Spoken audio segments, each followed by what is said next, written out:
Акулайым, мен жыныс мүчөмө лидокаин сепкенди билбей ит болуп жатам, көргөзүп берип коюңузчу дейт.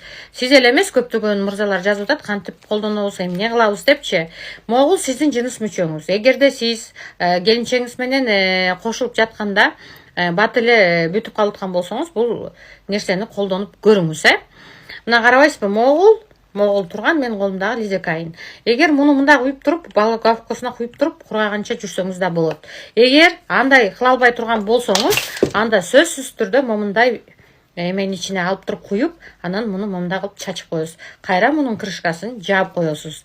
Андан кийин бул кургаганча басасыз, 10 мүнөт 15 мүнөттөн кийин жууп саласыз. Жууп салгандан кийин кана кошулсаңыз болот. Эгерде бул дагы сизге жардам бербей, эгер сиз дагы эле бат бүтүп аткан болсоңуз, анда андрологко, анан эндокринологко сөзсүз түрдө барышыңыз керек. Сиздин щитовидкаңыздан да проблема болушу мүмкүн. Толук кандуу гормондор бузулуп, же болбосо кандайдыр бир инфекция, кандайдыр бир бактерия, кандайдыр бир вирустар же болбосо киста болушу мүмкүн, же без болушу мүмкүн. Ошонун натыйжасында сиз мындайча айтканда, өзүңүздөр айткандай простатит менен ооруп жаткан болушуңуз толук ыктымал. Түшүндүңүздөрбү?